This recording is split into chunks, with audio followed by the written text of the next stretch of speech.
Today we are going to do a little high-level overview of what, these are all my opinions, of the best practices for Winbid itself. So I'm going to kind of go through and hit the highlights. I'm not going to get too far into the weeds, but I do want to leave plenty of time on the back end for questions and answers. So a couple of you have already asked some questions. I answered them privately, but I can answer them publicly, and any questions related to Winbid, I will answer those publicly. So we're going to go all the way over here to templates. I'll give you guys a live look into what my templates look like. Here's my template. I don't use a lot of exterior templates. I use more interior templates than anything, but I keep them organized and I keep them clean. So when your estimators go in and start a brand new job, or a project manager has to go in and grab something, let's grab something that's clean. Like I said, if you keep them all clean and organized and they come in, we can open one up here. How about this one here? Probably one of the most common ones. Open up on the other screen. There it is. Keeping all that, everything organized in it. Everything's got a stage, a dimension, it's got a formula, the correct factors and the correct cost codes, and then my labor and production. So this is what I charge here in Montana. Nobody in here is my competitor, so I don't really mind showing you this. And then all these items that are red will come in a different template. So, but keep them organized, keep them clean. I like to keep the same screws in every single one of them, the same shots and pins, and I like to keep generic drywall in there, and just all the same items. If you get two different screws, like say you pick a Hilti screw in one assembly and you've got grabber screws in another assembly, it's going to double your reporting on the back end. So I kind of try to keep those consistent all the way across the board and as generic as possible. Let's see, and don't overcomplicate them. I don't really, I don't keep a lot of things in here that I can always add in here. So like you notice I don't have any insulation in any of mine. It's easy for me to add insulation. If I know what it's going to be, I know I can just start adding it in there and it'll come in, and it'll come in really clean. So I don't really overcomplicate my templates.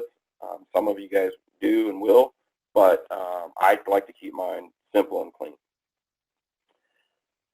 The next template is the price template here. This is a great job for all the project engineers or the assistant project managers to maintain. I usually maintain mine twice a year and enter in new pricing. I know steel has gone a little bit crazy, so you might want to do it a little bit more often than that. But this is a great way for some of the younger people that are coming up in your organizations to keep and be familiar with the system. So like I said, I do it probably twice a year. Unless steel starts really going crazy, then I will update it sooner. But these items, on this price list, this is one of those templates that get pulled in, and if you have all the everyday items that are in your assembly templates and in this price list, then the prices will get pulled in, and then at some point in time, I would say about 90% of you guys are going to send every job out for a quote, but at least you will have something in there in case you miss a price on something, and you're doing a little bit of CYA on that one. So the next one is the sections templates. These are my sections that I use. I am a very simple person. I do come from the field. I am just a dumb old drywaller. So these are the sections that I prefer that come into every one of my bids. A lot of you guys are using the CSI codes as your sections to break out the pricing of every bid, which is perfectly fine. You can have more than one sections template if you wish. I know some of your companies are divided up into an acoustic division, a paint division, and just an interior finish division. So everybody can have their own sections. It's not anything that's set in stone. It's just a default that comes into every project that I open up. And I can pick and choose which ones I use. You can delete them from a project. It's just something that comes in every single time and helps me keep my bids organized. One thing that I will show you in a little while is I do use a section a lot for VE items. I don't have a default one in here called VE items, but I do use all my VE options and VE for in a section so I can break out the cost very, very effectively. The next template coming down the road here is the increase template. You guys are all, or mostly, I doubt there's anybody that's on version 1 and 2. Everybody should be on version 3 now. So the only thing on version 3 is going to be the waste. This is always one of my favorite items when I go to somebody's office to help them set up and train them on Winbid. One of my favorite items to set up because it creates banter and sometimes it creates arguments throughout companies on what the percentage should be on waste. So one thing I have learned is that estimators and project managers will never agree on that. So you guys can individually fight over this in your offices, but if you guys don't have this set up, this is where you can go to set it up, and you can put different waste on different items and different groups of items and individual items on itself. That's a live look on mine right there. I know a couple of them have zeros, but I just keep them in there. So you can have multiple different waste too. So like if you guys want to set up a waste factor for hospitals versus warehouses, you guys can do that as well. And this is nothing that is set in stone. It's just a default template that comes in every time I pick up a job, and I can adjust them accordingly. So, if I do get those TIs that have a bunch of 8x8 offices, I can turn the drywall up. I can turn the studs up. And if I get those warehouses that have long demising walls in them with very little offices, I can turn it down as well. So it kind of goes both ways. The next one is the markup templates. Everybody does this different. You can see mine here. I do my burdens on the back end. I have a very specific reason for that. That way I get to see what I'm going to owe for my GL and my workman's comp and my UI and everything on the back end. And you can also put templates on other templates as well. So everybody in here does it different. A lot of you guys will put your cleanup and your supervision on the back end here as a percentage, which is perfectly fine. When you pull that over, it just pulls over a lump sum of money, and it doesn't pull any hours over. So that's why I don't particularly do it that way. But I do put all my burdens on the back end here, so I have a breakout. And my indirect costs, which covers my coal burning truck and my screw tips and chop saw blades and all that good stuff. So I also have a template here for when I do work in Wyoming, because Wyoming I got to pay tax on materials. In Montana we don't have tax, so I don't have to pay that here. So I can add these all through there. So these are all set up different ways. Everybody does a little bit different, but this is another great way to get a job set up and get your markups in there on the back end before you start, or as soon as you start a project. And the next one is the hourly rate templates. So this is great. These will get pulled in for every single project as long as you have one marked as a default. You can see I have 4 in here. This works really, really well for a lot of the union companies that work in multiple different areas and have different wage rates or different, and a lot of you guys, especially on the East Coast, that are so close for different states, you get different wage rates in different states and, so on and so forth.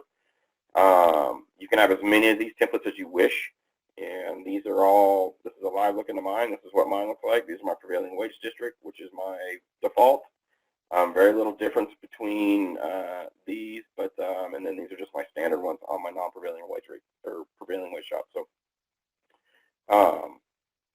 every single time my default one comes in is wage rate district 1, 3, and 4. So I don't miss any type of thing. I always set my default to my highest prevailing wage rate. That's another way that I do a little bit of CYA.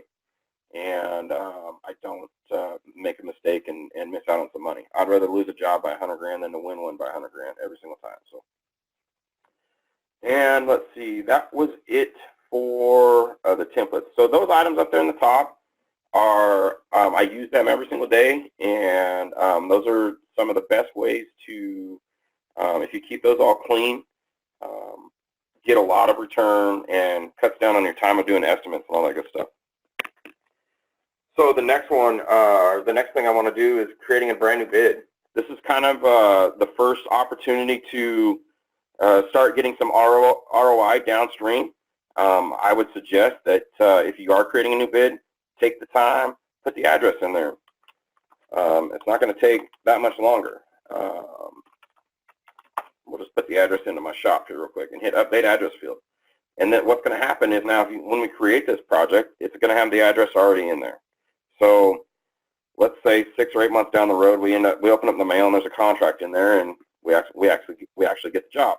Well, when you pull this job from Winbid over into ERP, and you already have the address in here, it's already going to show up over there.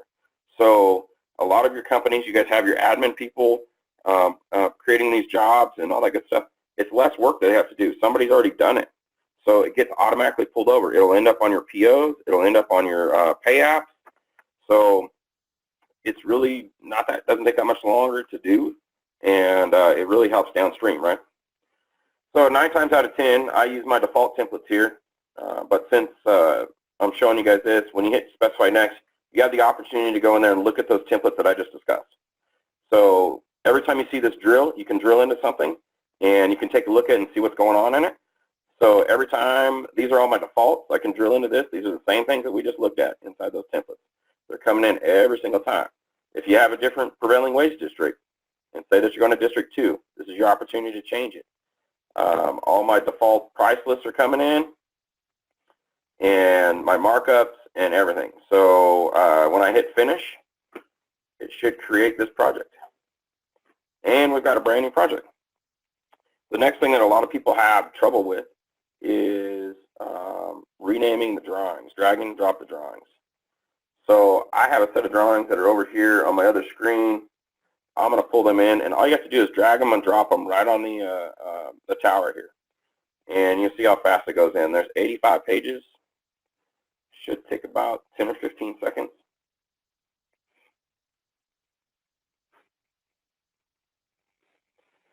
And bam, they're all in there. So now the next biggest problem I see that people can't remember or have trouble with is renaming the drawings. So up here in the right-hand corner is this little edit pencil and paper button. If you hit that, we can do OCR, and we can zoom in to the corner where we want to rename the page, and we can hit define region. And we got lucky on this set of drawings. This architect put everything in one corner, and it looks like he's got clear lettering. And you can pick multiple areas too. So if I wanted to pick the date next, I could pick the date. Or if it was an addendum or whatever it may be. And you can pick as many regions as you wish. Before I do this, I will like to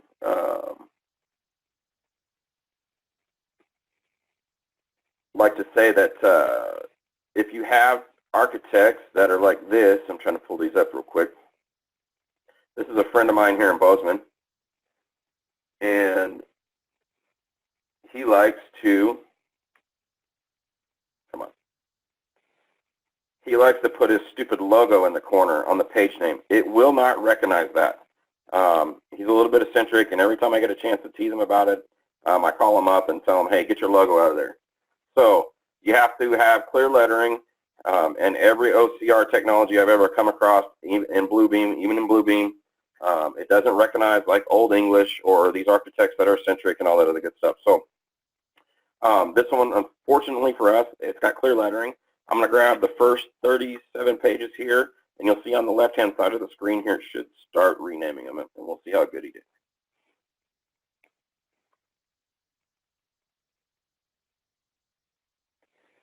Looks like he did pretty good to me. So that's renaming the drawings.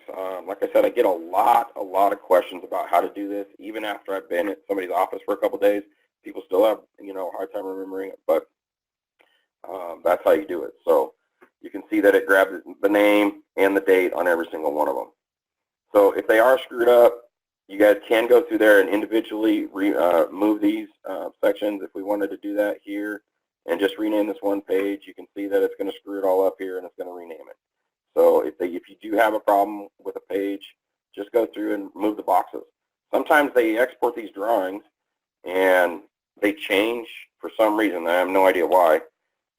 What I call the GPS location of the page. And I think it has something to do with the plot position when they convert them into PDFs out of a Revit file is really what my gut feeling tells me it is. And they kind of move the GPS position of a PDF. So sometimes that happens. All you got to do is go move the squares on the pages that don't show up correctly, and they will be fixed. So that is renaming the pages. Right over here, after you've renamed them, there's also quite a few options in the right click here. On the right click, you see how many options we have here. There's a lot of stuff to do here. You can set the default locations on a project here. And then you can also set these two options down here at the bottom. I really love to have these options clicked. What that's doing is every time I hold my mouse over there, it'll show me which plan is going to come up. And then if I've got a bunch of locations on a project, this shows me this column here is the default locations set on that page. So speaking of locations, let's move on over to the Locations tab here. This is where you can separate all your floors, buildings, areas. You can do multiples at one time. But this is how your time is going to be broken out if you have a multiple floor building. So if you have a building that has 20 floors in it, you can use the wizard and you can set them all up at one time. You hit the plus button and we can say this, let's call this floor, and let's say that we're going to have 20 floors, and let's say that, I don't know, 15 out of the 20 are going to be 12 feet tall. And we hit create, and we can create 20 floors just like that. So all 20 of those locations have just been created. You can create different areas on floors as well. So let's say that the first floor had an atrium in it. You can create a little child off of it. We can call this the atrium. And let's say the atrium was 24 feet tall.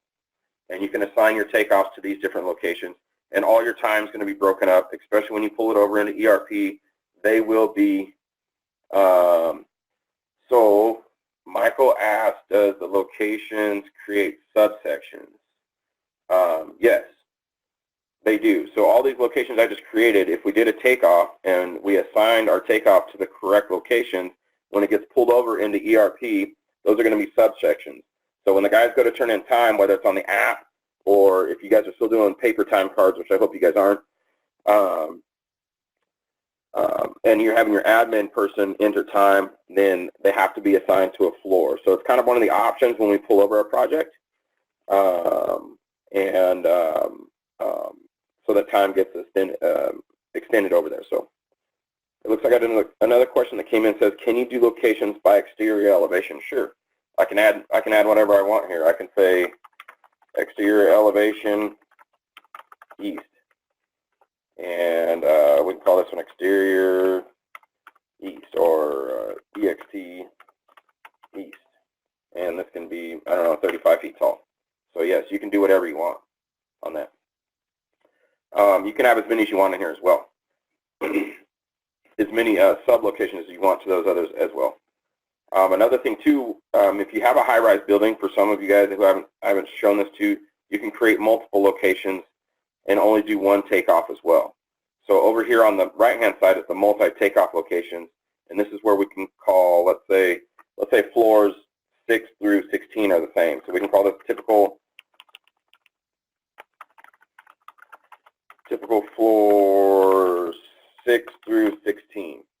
And we create that and we assign our takeoffs to this location here, but then we have to go tell it how many times it occurs. So we hit the little child button and we can say 6 through 16 and assign that to our multiple takeoff locations, and now that floor will be multiplied by that many times.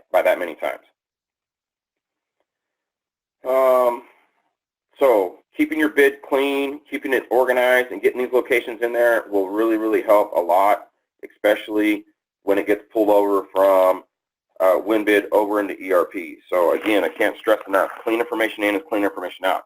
It doesn't take that long to set the location on a floor. So take this for example. Now that I've created those locations, we should be able to pick it. So this was the first floor. So I'm going to assign that to the first floor. This is the second floor. I'm going to assign that one to the second floor. And I can assign this one to the third floor.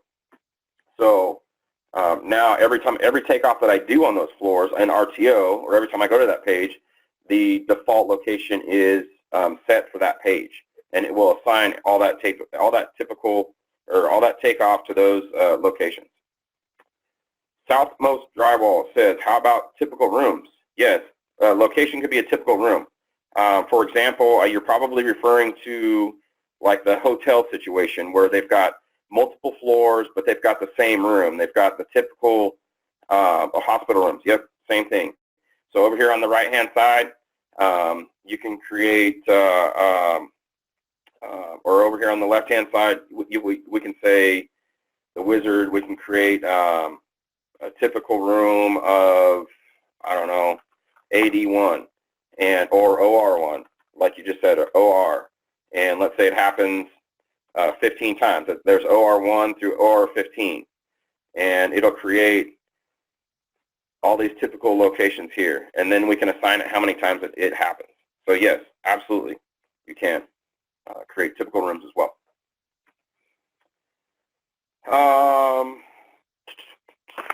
Let's see, what else I got here? Location, subsections.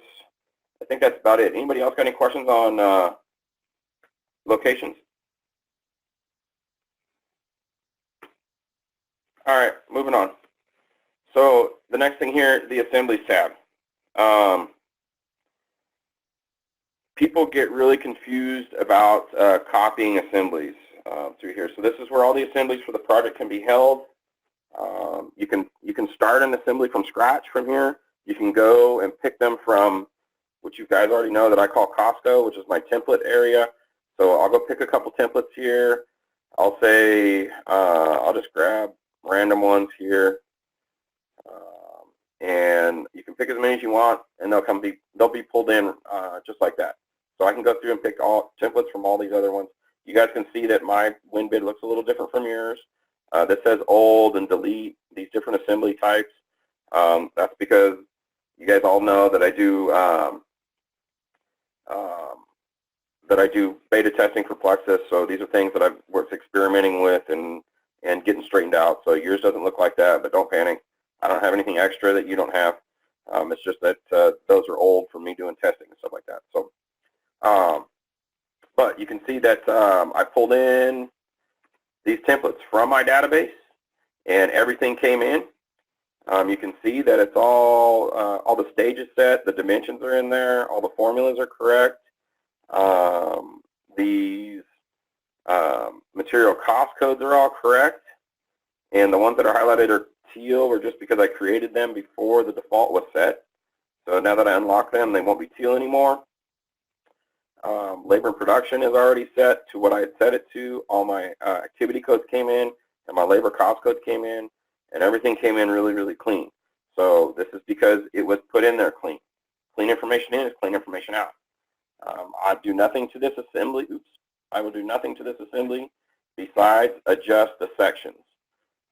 So you guys know that sections aren't a part of a template yet, but that's as simple as highlighting them and right-clicking on them. And we can pick multiples at one time. And now that I've set my drywall, my framing, everything else is set because I set my default section as taping. So now any takeoff that I do with this assembly, all the money will be distributed accordingly and distributed correctly. So that's how that works. Creating an assembly from brand new is easy.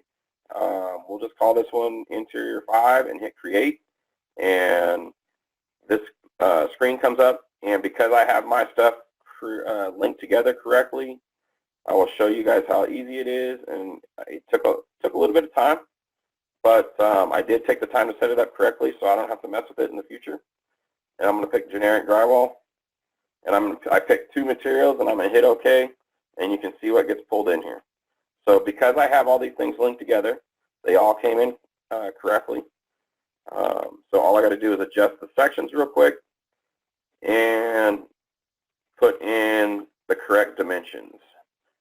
So interior drywall. So these are all set correctly. We're going to set the studs to the height, because you guys already know that Plexxis has created the intelligence to go pick the height from the locations, which will give you the correct size stud. And we want 10-foot track. I'm going to use 20-foot bottom track. My layout labor, I'm going to pick feet. I want pieces on my screws, pieces on my shots. And I'm going to pick 12-foot for my bottoms. And I know this is my bottoms because my formula is set for low hang. And then I have this little placeholder that I've put in here. This has come about the last couple years because I keep getting generals who, you know, everybody's schedules just keep getting crunched down. So I put this little placeholder in here to remind me to go check the schedule so I can figure out if the roof's going to be on, if I can do regular type X, or if there's not going to be any roof on and they're going to expect me to do DIN class. Then I can pick what I want. So replacing material, easy. Everything's in the right click. We're going to hit replace. I know it already knows that I want drywall, so I'm going to go pick drywall. I don't need any of the labor or the linked items associated with it because they all came in originally, so I'm going to hit no. And now it's switched to drywall. So now I'm going to pick 8-footers because I always top out with 8. Because it seems like nobody can cut a 12 correctly for the top. They usually throw away 4 feet. That's a whole different story. Pieces on my screws, I'm going to figure my taping by the square foot here, and I'm going to order rolls of tape and boxes of mud. So once these all are cleaned up, then this thing is ready to go. And we're going to say that the last thing here is that it's going to be drywall on both sides, so I'm going to right-click on that, change the factor to 2, and you can see right here in this column, now I've got drywall on both sides. The red zeros here, these items are not on my default price list for some reason, which is dumb, and I probably need to fix that. But you can see that everything else came in with its price because it knows the price list that I brought in. My labor and production came in as my default as well. I keep these red right here in case I change my mind on just charging by the foot, or if I want to do a production style type of labor. So if I want to do that, then I can say, all right, they're going to get 260 lineal feet of stud every day. So there's all kinds of different ways, but I keep mine like this just to keep me a reminder to fix it and make sure that I am doing it correctly. So, but after that gets all fixed, that assembly is ready to go. And one other thing I want to touch in here is copying assemblies. So the right click here has a copy assembly option. That is taking this assembly here and putting it into a different project. You can go from one project to the other and paste assemblies. So I'm going to paste that assembly in here. That's what that option is for. Now going back to our webinar job here. If you want to copy assembly to create one that's similar, all you have to do is hit the copy button up here. That's the difference between the two. A lot of people get frustrated because they just want to do, you know, copy assembly, copy assembly, copy assembly. And that's actually taking one assembly from project to another. So you can do that. It's a very useful tool, especially when you have architects that are the same. It's very, very useful. One other thing I do want to create or do want to show you is that we can create an assembly with nothing in it. Some of you estimators just like to get going and get the job open. And let's call this one wall type A and close it down. It has no materials in it, it has no value, it has no nothing. We went and did our takeoff, and now we're starting to price this thing out, and we want to start filling it in on what it's supposed to be. You can open up this wall type here, has nothing in it. You can hit the T+, and you can come over here to your templates and say, this was a 3 5/8 20 gauge 2 layers one side and 1 layer on the other, and copy the template specs, and bam, it's all going to be put in there. You can see how it all popped in there. You can also go to a different assembly if you wish which is what I suggest, if there's nothing in your assembly, and once this one here that we've cleaned up, and it's got all the sections are correct, everything's correct in it, we're going to take this, and I want to copy all these materials here. I can copy items, and then I can go over to my wall type A, and I can paste the items in there. The copy and paste is powerful in assemblies, especially if you've already cleaned one up and it's set to whatever your specs are. You can see that it came in here with all the sections, the dimensions, everything's correct. The difference between the other one and this one was, I don't know, it's supposed to take 20 gauge studs. So we can put in 20 gauge studs just by right clicking and calling it good. Same thing, I do not want to refresh the labor rates, and no, I don't want any of the linked items. If you did, you can hit yes, and it'll replace everything with 20 gauge, however you have it set up. So those are great little tips on assemblies. The next tab over is the Takeoff tab. You saw that I did a little bit of a manual takeoff. I do this all the time for when one of my customers calls me up and says, hey, what's 100 feet of 12-foot temporary wall going to cost me? I'll input it real quick. I don't have to do any takeoff or lines on the square feet, or on the, on the paper. You can see that there's a 1 right here because I have 1 line item in here. These will start getting filled up with different numbers. I can show you, I think I did this takeoff here. You can see that that was just an ACT ceiling. That was a bad one to pick. How about, let's see here. There we go. All these different line items. So you can see that all my different takeoffs, all my line items, these items start showing up in here as how many line items that are in there. So that's all those numbers mean on that side. You can do lots of items from here. If you have a lot of takeoff in here, the right click is powerful. So you can right click it and you can say, let me set a takeoff property. You can select about 100 different lines. You can select all of them. If it's all going to be the same height, you can set your low hang all at one time. Let's say that we wanted to change it to 10. We can say, okay, there's 10, and it changed the low hang to 10. And you can do a lot of things in the right click. Always explore the right click. There's a lot of items in here. We can also set the location from here too. So if we forgot to set it and we know that it's the 5th floor, we can set that 5th floor in there. You can see that it's asking me to update the height. Because we have told it that the 5th floor is 12 feet tall, we can hit update height and it's going to pick the correct stud height for you. That is part of the intelligence of Winbid, and one of the biggest difference between Winbid and OST. This is one of the only 2 places that you can access RTO from as well. So here in the bid screen is where you can access RTO from. This edit button here actually will edit any takeoff that you want. It's just bringing up the properties, and it's actually showing you everything that's in here. So you can see that because I had clear and clean information, that it's telling me exactly how many pieces I need of everything in that takeoff. And Nate says, are single conditions still linked if the takeoff on different pages? For example, if I use one condition with 3 different condition heights, if I change one, will it change the other? It will not. So for example, if I did the same takeoff right here on, let's call this one the atrium. I'm going to update the height. It's going to go to 24 feet, and I can split it at 12, do my top out at 12, and let's say it finishes up to 20, and I got a 4-foot fire taping height. It does not change the other condition. So the takeoffs are separate. You're not changing the actual condition itself. Let's see. Kyle asked, is the efficiency worth using in the takeoff, or do you recommend it? So, yes, I do recommend it, Kyle. And in the scenarios that I use it in is, for example, if I'm doing project management on this project, and let's say that a change order request comes in. It's not T&M. T&Ms are done in the app. This is an actual change order request. They want you to price it out. We'll call it, I don't know, ASI number 23. and we're going to hit OK. You can see that it creates this child. This child right here, change order 680, can be pulled over when it's approved, but you can see that it brought over all my drawings. It brought over all my assemblies.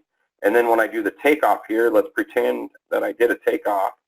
What I use that for is, get these items set here, and 6-foot fire tape. So the efficiency button there.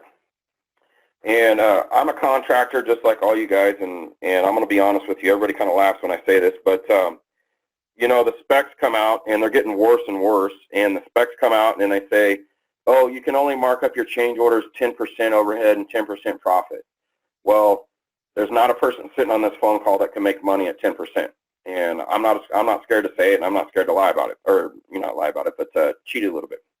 So I will mark this thing up on the back end. I do all my change orders out of Winbid, and I mark it up 10% overhead and 10% profit, and I send it back. But the difference is when I do my takeoff, I come over here and I'll change this efficiency to 75%, and you'll be able to see that when I do that, that the labor will go up by 25%. And it's never ever shown in any type of report, and they can't say that you're not marking it up. The only thing that those general contractors can do is dispute your production, and at that point in time, I guess you can go out there and have them watch the slowest guy putting up studs or hanging drywall, and then they'll be like, okay, no problem.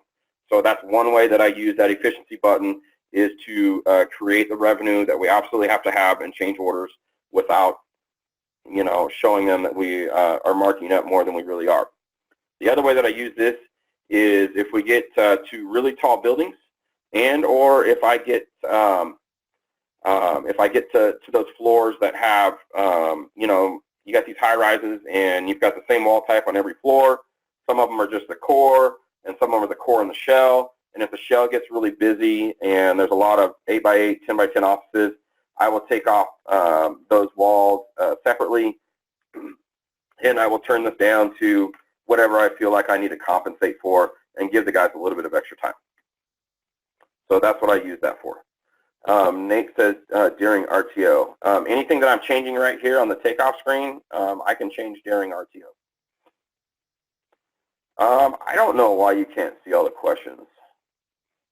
So does it help if I click that? Can you guys see the questions if I click those? I have no idea. This is my first time doing a webinar, so sorry. I'm trying to read them out loud. If I don't, then let me know. It's hard for me to see them too.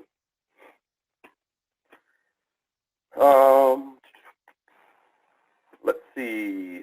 We were on the Takeoff tab. I pretty much beat that dead horse. Oh, one other thing here. Here's the estimators. Let me throw some money at a tab down here at the bottom. I use this for example. I use this for shop drawings. I can throw money in there for shop drawings. It's location was the exterior elevation or the exterior, because that's where it's going to be, and it's a miscellaneous cost, and I'm going to put it to the exterior framing, and I have a cost code for shop drawings somewhere. I'm just going to pretend like I picked it because I don't want to go look for it, and I'm going to say that shop drawings costing $10,000. So now I throw just throwing some money at something. Same thing with parking. I put taping allowances in here. The one-off items too. Like you get those stupid aluminum trims you have to have custom built and bent up. That's where I'll throw them as well. Oh, so it does answer the question. Okay, awesome. I'll start clicking that button. Sorry. Can you have a template of other? No, there is no template for other. This is just one-off items. Is what Kyle asked. All right. Any other questions on Takeoff tab here? All right, moving on. The Rates and Quantities tab. So there's a lot of items or a lot of stuff going on here, and this is where my first initial cleanup of a project. Let me go back for 1 second, because Southwest Drywall says, what about assigning equipment? So there is several different ways that you can do that. I have equipment templates here. I actually create assemblies for equipment. I do believe I have a template in there that I have right here, 19-foot electric lift. I throw that template in here, and I can assign it. I can assign equipment to whoever's using it. So take, for example, my default section was taping, right? But the interior framers are going to, interior framing is going to need it, and they're going to need it for 6 months, and it's going to be $800 a month.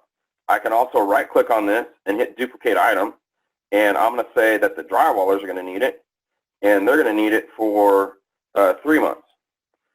And now that money is going to be distributed accordingly. I can also right-click on this and hit duplicate, and I'm going to say that the tapers are going to need it. We all know how tapers are, so we know that they're twice as slow as drywallers, so they're going to need it for 6 months. And now that I've done this takeoff, or this, I built this assembly, when I'm in my takeoff screen here, I can just grab this assembly, and the money's going to come distributing into my project. And now on the back end here, you can see that under my equipment, that the money's been distributed to interior framing, interior drywall, and taping, because I distributed it correctly in the assembly.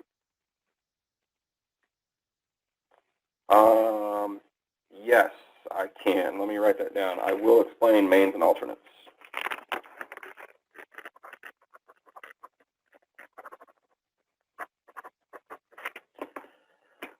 So that's one way to do the equipment.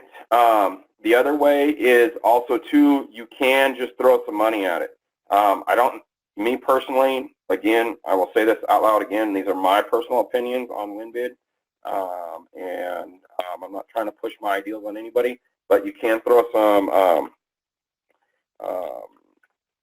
into 19-foot lift, into this other cost as well. Just make sure that your expense type is turned to equipment right here. So I'll spread this out so everybody can see it.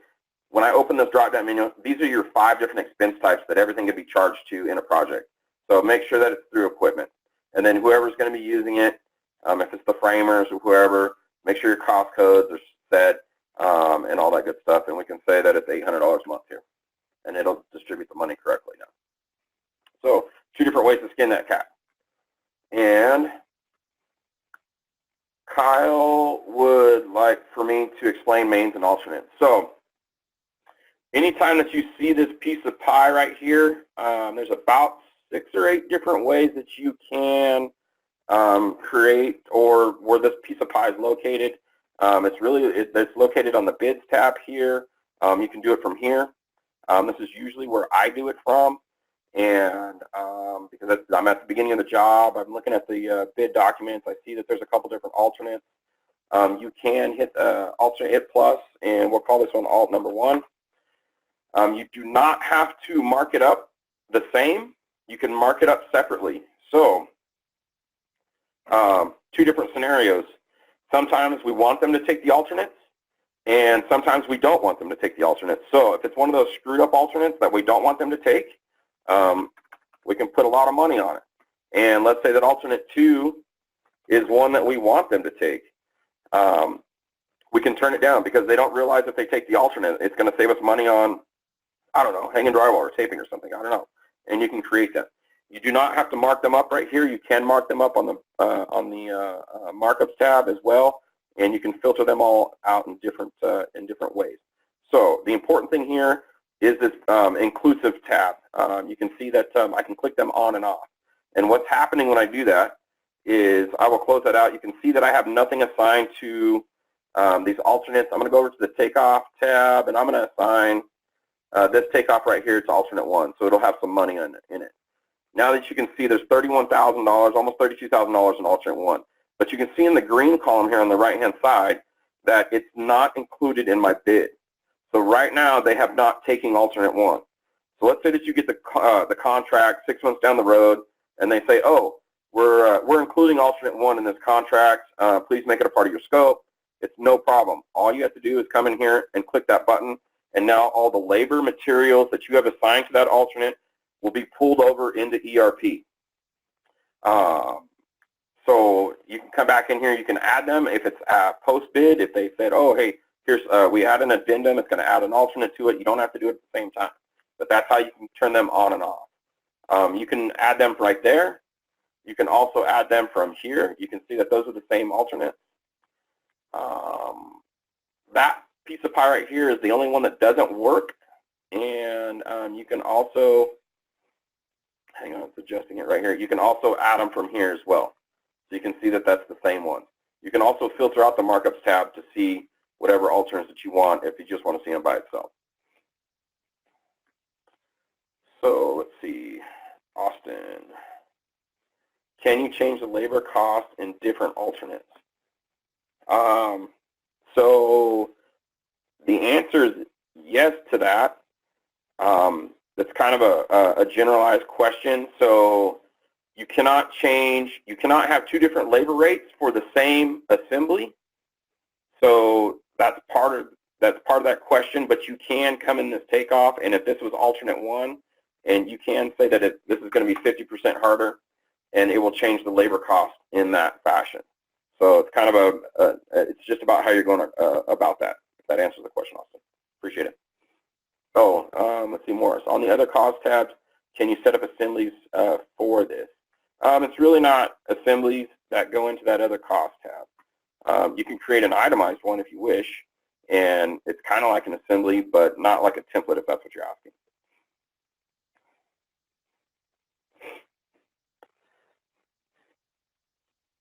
Let's see, can you change different labor costs? Okay, so I answered all those questions. So back to the rates and quantities tab here. This is the tab that I use right at the end of a bid. This is my first opportunity to start going through here, and I call it cleaning up the bid. So we want to make sure that we're going to do all everything that's included. So all mains and alternates. We can look at everything at one time, even if you haven't included the alternate. Or if you just want to view the ones that's included in your bid, you can. So you can view individual locations if you wish, and sections if you wish. It's all kinds of different filterings. But the two that I use the most is material and labor. So if you guys remember the phrase, red, you're dead, then you will be okay. You can see in here that I've got one thing that is dead, and it's red. It's because I don't have a material rate in here for that. So I'm going to say that, let's see, 3 and 5 16-gauge slotted tracks probably going for about $2.50 a foot. And now that I've put a price in there, I can save it, and it's going to give me a price over here. So now everything's cleaned up here. I don't have any red zeros. If there was a red zero in here, I'd have to go figure out why. And you can also start filtering these down to your different item groups too. So on those really large projects where you have multiple floors and you're getting up into the millions and millions of dollars, you've got tons of steel, tons of drywall and everything like that, tons of acoustic ceilings. You can filter out these items, and I really highly suggest that. I go from the top to the bottom all the way till I get down to all item groups and make sure that I don't have any red in there whatsoever. So we had a calculation speed issue on large projects and rates and quantities. Do you have an example of the increased speed? So that is quite possible. I don't know what you're running for your server, and I don't know what you're running for your desktop as well. We can get into that a little bit. I can tell you right now that I did not buy the minimum specs. Plexxis gives you the minimum specs, and I do not participate in that. So, and the reason why is I'll give you an example of my desktop. My desktop unit, which is what we're running on right now. I bought it 5 years ago. I have not upgraded the video card. The only thing I've done to it was I ran out of space on my hard drive, and I bought a new hard drive. But I went to one of those gaming websites. Specifically, I went to ibuypower.com or .net, whatever it is, and the gaming nerds have got it figured out. And the reason why is Winbid runs on a 3D gaming engine, and they've got overclocked video cards and all that good stuff. So it runs really, really well. The combination I have along with my server, I have tons and tons of RAM in my server. I don't really have many calculation issues. I can show you a very large project. Let's see here. Let me find one that I can change, and I'll change something into it, and I'll show you the calculation speed on my unit. So you can take a look at, let's see, this one here is close to 1 million, but I have some bigger ones in here that I've done, and maybe I deleted them. I had a twin 40-story towers that I was doing, and it took a little bit longer to do the calculation speed, but not as bad as I think right now. This is about the biggest one I got in there. I'll change something in here real quick. And so if we were in here in the labor and production, and I wanted to change the labor here, let's see, production. Nope. Retrieve activity code. That's not what I want to be on. I want to edit it.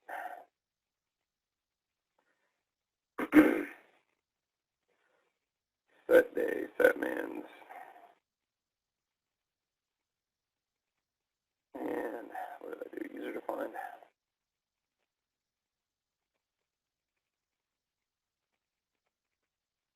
There we go.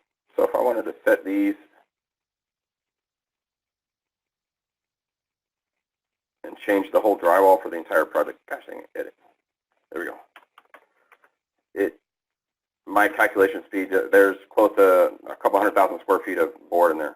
Change it like that. So, I mean, it kind of really depends on the speed of your unit and all that good stuff. Let's see. How about creating a quote sheet by project for your supplier? I do that all the time. Let me go back to the example that we were using here.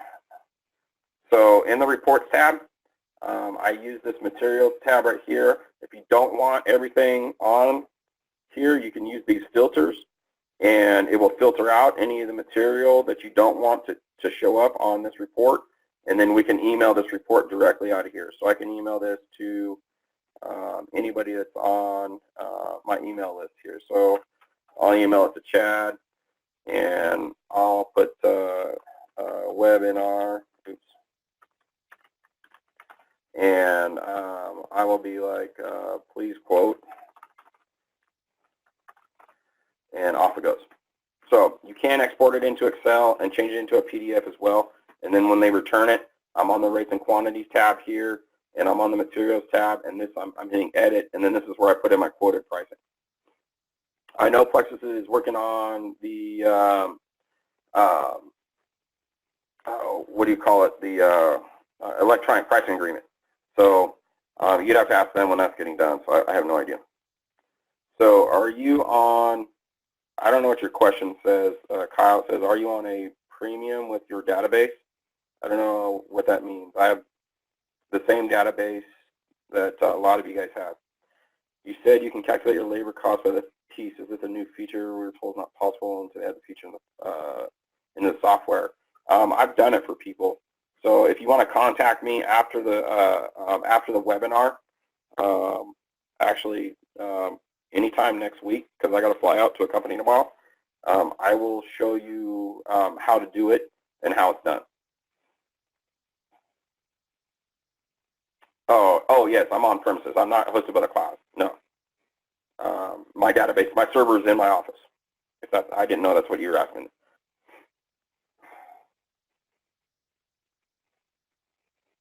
How do you handle prevailing wage fringe money so it doesn't get burden added to it? So you can, there's a couple different ways that you can do it. The way that I do it, I would actually have to add a percentage in there because I have my burdens marked up on the back end. So, and or you can put them into your hourly rate. So it just kind of depends on how you're set up. So there's about 2 or 3 different ways to handle that prevailing wage fringe money. So on the back end here, I can put a percentage here that says, come on, oops, I hit it twice.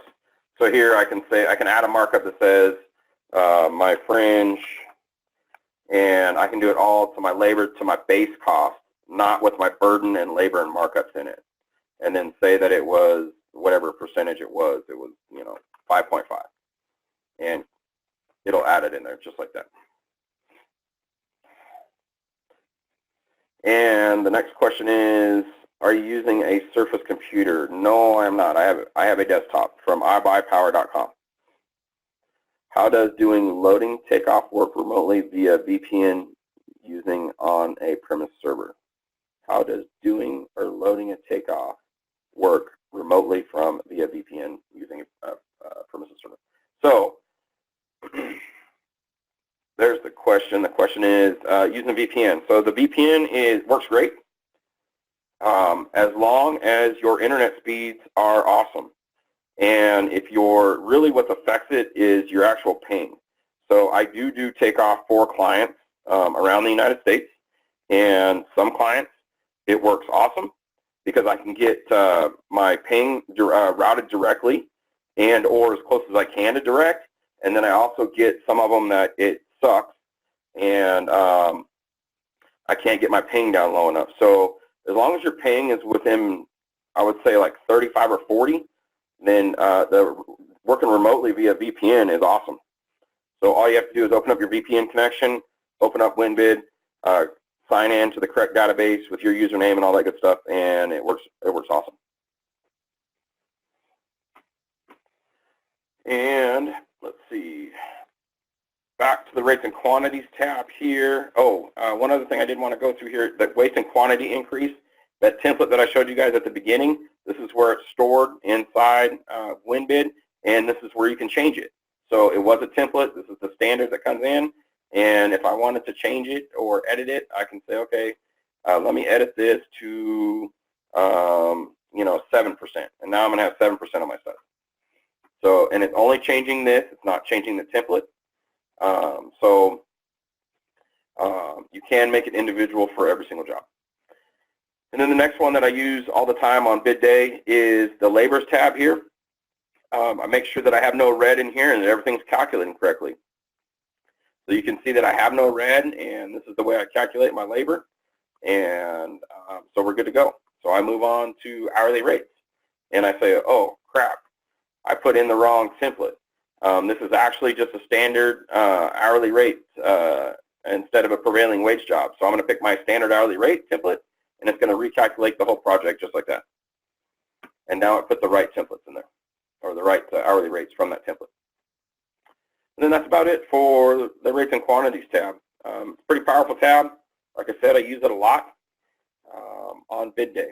So the next one over is, any more questions on the rates and quantities tab?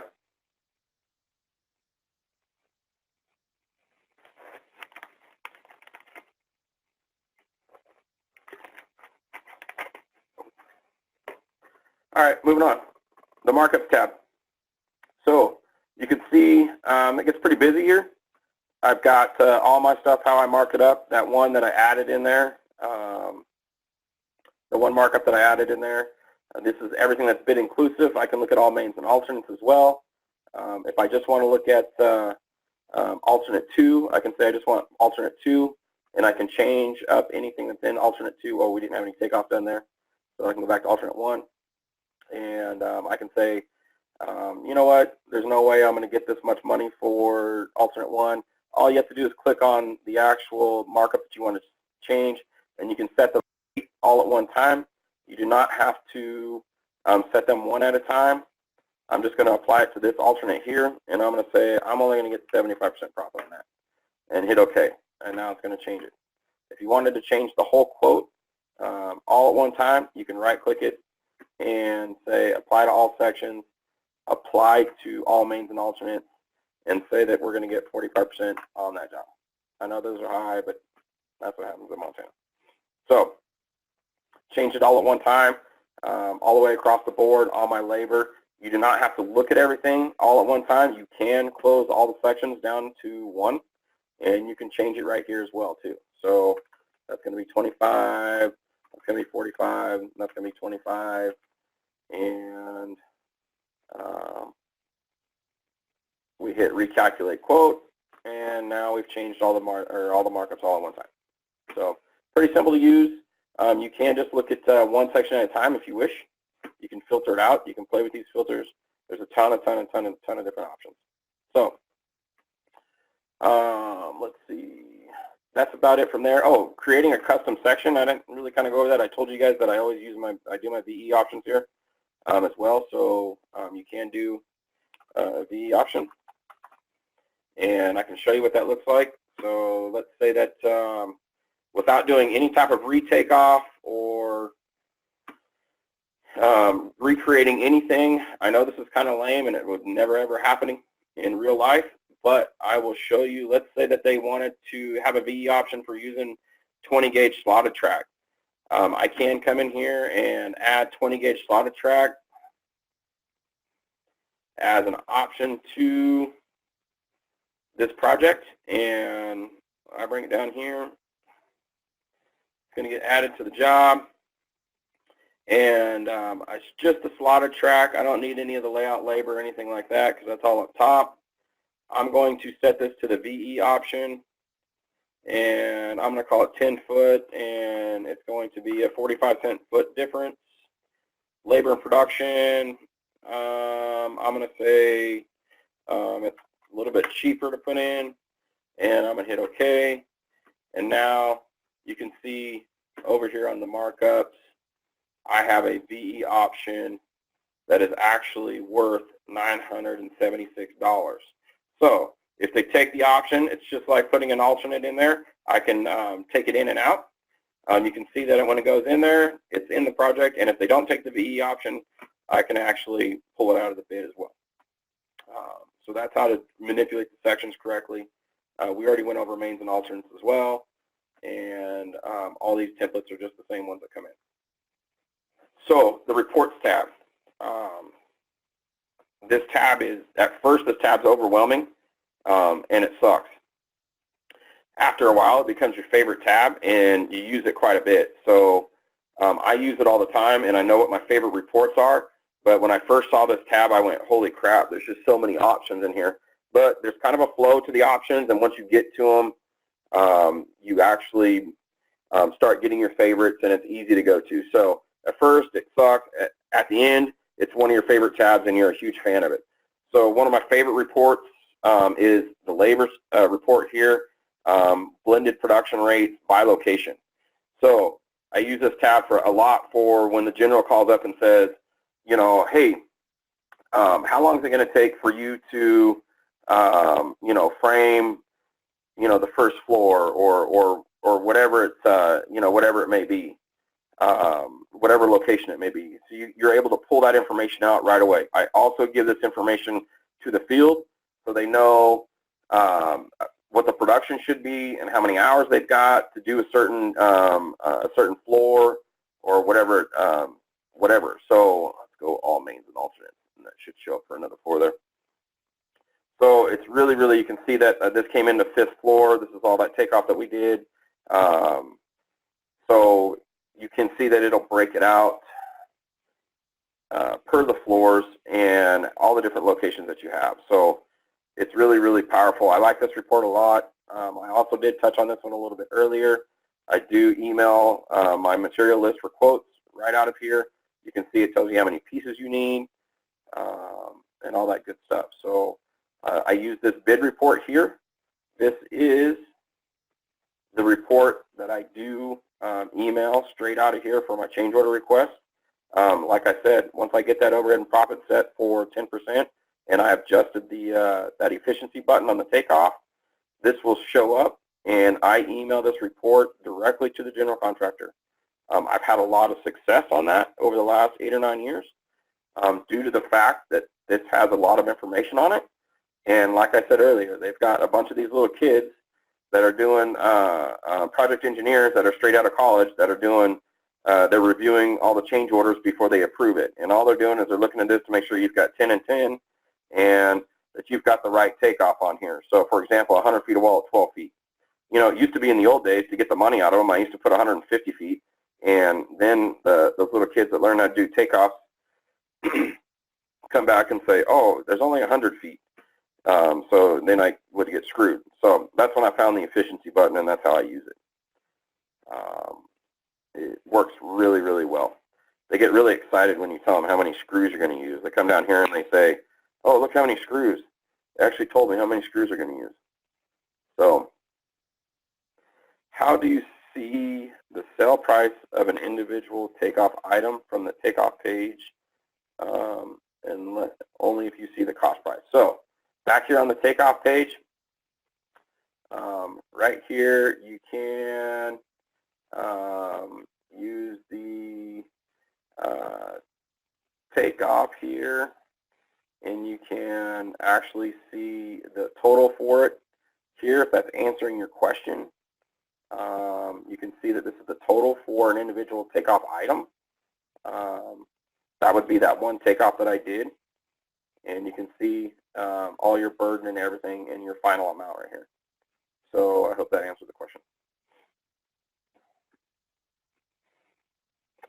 Back to the Reports tab. Pretty much this is just about going through here and playing with it and figuring it out. You can do hours as well, have an hourly breakout, by location as well.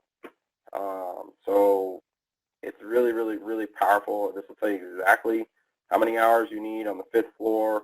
If we did more takeoff, it would show up more and more and more.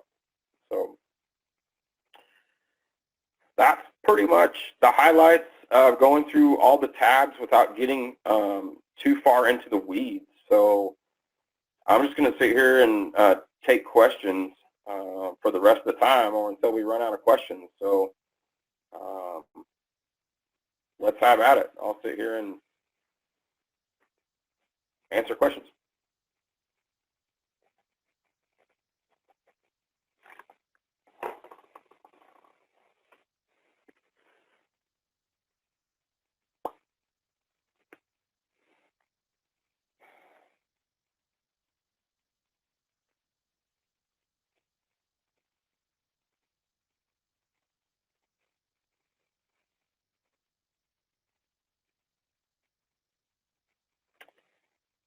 Thanks. We are out. No problem. I don't know who that was. Have a great day. Can you change the markup from straight profit to gross profit? That answer is right here. Using margin calculation is what you're asking. So yes.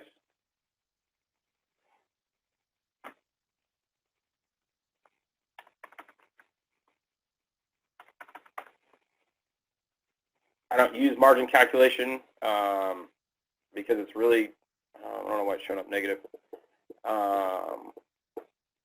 Margin calculation is actually subjective to interpretation.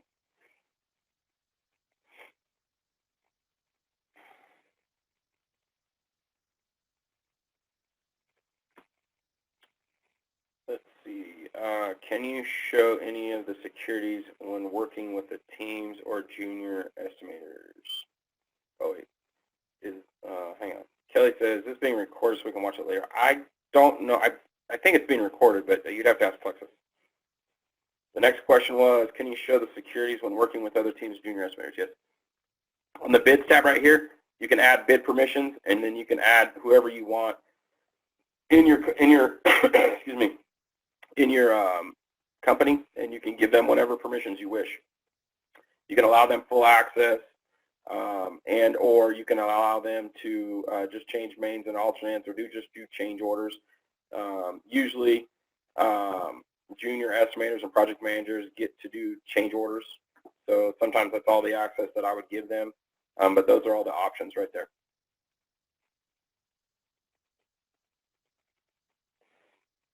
Let's see, if you have a drawing with takeoff, say wall takeoff for example, and a new drawing is released, is there a simple way of moving the takeoff to the new drawing without having to re-input top out values and etc.? Yes. So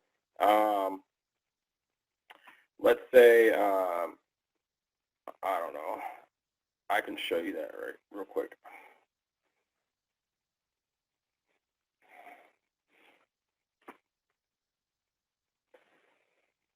Oh, let's see here. Where's that at? Overall, let's say that this drawing here was the one that we had to change. And I'm just going to pick a scale. I don't know if this is the correct scale, but we're just going to pick it. And I'm going to record this takeoff. I'm going to do this takeoff here. Oops. How about I do it correctly, huh? I'm going to say it's 12 feet with a 10-foot low hang. Come on, fat fingers. A 8-foot top out. Oops, sorry. 2-foot top out. 8-foot finish. And a 4-foot fire tape. So now we've got the set them beforehand. We don't have to do any extra work. We can do this takeoff. And you can see that the takeoff showed up over here on this side. I'll double click it so it'll open up. And this is the takeoff here. We can grab that and we can upload a new drawing, and we can copy that takeoff by hitting Control-C and or right-click and hitting copy.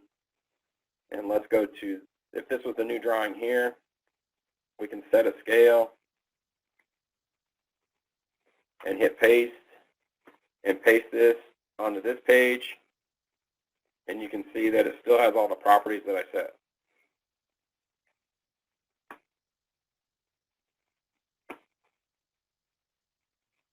There it goes. You can see that all the properties that I set are still in there. And all I did was copy and paste it. And I just used simple Windows commands for copying and pasting it. Newer versions or revisions of drawings. Yeah, so what I do is I'll create a, yes, RTO will be a separate webinar. We have to keep you guys, we got to keep you coming back. I just don't have enough time to go through RTO, and I'm afraid that if I start in RTO, that will be way past 1 o'clock, and I don't want to waste anybody's time. So what I do is I just load the new drawings in there. I actually create a new file. So oops. I have them all in this file here. What I'll do is I will add drawings in there. I'll right-click and hit new folder, and I'll call this AD number 1, and then I will throw the drawings in there.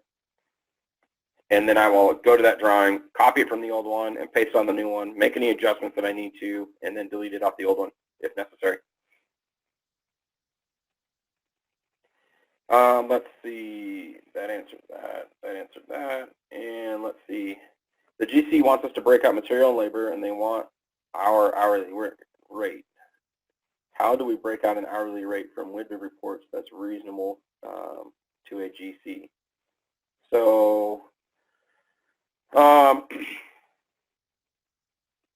that really, I guess that question is pretty subjective to what you have in your hourly rate. So if you've got a bunch of shit crammed in there, then you're going to have to justify what's crammed in there. I actually have a spreadsheet that I use that shows everything that's in my hourly rate. I also can run this report on the back end here, and this bid report will actually show you what's in the hourly rate. That's why I use this one here. So right here, you can see that my base cost is my straight hourly rate, and they'll be able to see that down here at the bottom. Labor breakout, you can see here's my blended hourly rate right here, but that includes anything that I've shoved in there. But if it's just your raw hourly rate, they can see your raw hourly rate. They can't dispute that, and then they can see what you're paying for your GL, your workman's comp, your UI. You would have to justify the indirect cost. Like I said earlier, that's for my screw tips, my chop saw blades, and my coal burning truck. So it just kind of, and then your fringe too will come in if you have it actually broken out that way. So they can see it in there, and you can justify it there. But if you have it all crammed into here, this 3057, then you're going to have to give them a justification on that. Michael says, how is the Winbid ERP transfer looking these days? Do all the adjustments need to be made in Winbid prior to pulling into ERP classic style? So I did not see that question. So the Winbid to ERP transfer is seamless. So creating the pullover, you're in the job center, and let me make sure that I got everything correct here on this one. So doing my job, making sure that this has got the address into it, and I'm going to pick an actual customer of mine.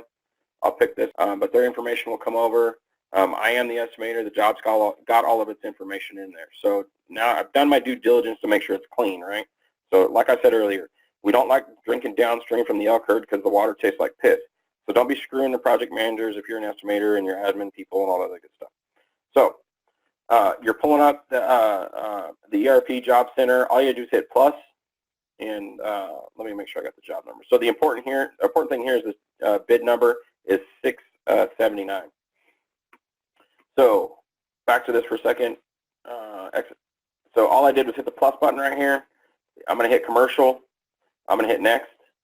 I'm going to hit contract, and then I'm going to hit select choose from list of win bids, and then I'm going to go down to 679. It should be the 679, which is the webinar one. You can see it's $79,430, and just to prove to you that that's what it is, it's right there. And I'm going to hit OK. And you can see that the customer came in, labor, materials, all that other good stuff. I'm going to hit next. The job site address came in here because I wasn't being lazy. This right here is the schedule. It's the start date, the estimated completion date. It has no monetary impact on any project. What it will do, if you know what these are, it will tell you how many estimated days that you need, and if you actually are going over on days, and then, I don't know, I like to always threaten the general contractors with extended overhead. So next, you can fill out all this information. I'm going to put me in there as the estimator. I'll put the project manager in there as my kid. Put my foreman in there as whoever. That guy would never be my foreman. And if I had a company superintendent, I would do that. And you put all these information in here too if you have it for the general contractor. I hit next. This is an option to set some security depending on how anal some of you, some of your companies are. Sometimes you guys are really tight on security. Some of you guys don't really care. But these options here, you have to play with them, and you'll see what they do. But if I want to click some of these, I can say don't exceed an estimated item total. And what will happen is if I'm trying to create a PO and the job's going over, it's going to ask for approval. And then you can set the security level for whatever approval and however high you want to go up the chain so that somebody knows that the job's going over and you can do something about it before you go broke. So I usually hit none because I'm the one that ends up approving all of the shit, and I do most of the reviewing of my analysis tabs every week, so I'm pretty in tune with what's going on. So I hit next. Any of your defaults you can set here. If this is going to be a AIA 702, you can set that. Any prefixes, whatever you want to do. I just let Plexxis number them. It works fine for me. If you guys have something special, you can. So you can include this job on certified payroll. You can set a wage rate area if you have one. I've already, I don't have them set up in ERP. They get picked when they do the time. And then if this is an OSIP job, you can set the OSIP deals.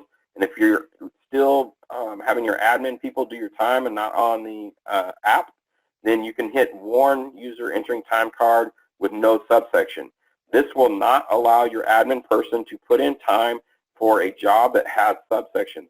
Remember, subsections are like locations, or they are locations. So if your admin person is trying to put in time for Jose, who did framing, and they didn't put that he was framing on the 5th floor, it will not let them finish time until they put that he was framing on the 5th floor. And then you hit create job. Job created, and now you can see that I will go in here and show you, here's the contract. It came over, $79,429.52. Everybody says, where do I see that at? I don't see what's broken out in it. You can open up this quote, and you can see that it all comes in here. You get this little pencil right up here, and then hit print, and it will print out your budget of everything that's in there. So here's all the cost codes or all the labor codes that I had in there, all my material that I've got going on, all the way down to the bottom. That's one way to look at it. And now you can see that if we go into the analysis tab, it will have everything in here. You can see that I've got my budgeted hours for my atrium, my 3rd floor, my 5th floor, so on and so forth. You can also do your projections from here, your overview. I really like this one. I use this one all the time as my overview. And then I hit cost code analysis by subsection. And this is really the report that I use a lot to do my due diligence at making sure projects are on track. Because then you can see budgeted, actual, remaining. You know, if we had any money assigned to this project, it would come in there. And then your budgeted, actual, committed, job to date, remaining, and then how much you spent. We are Plexxis!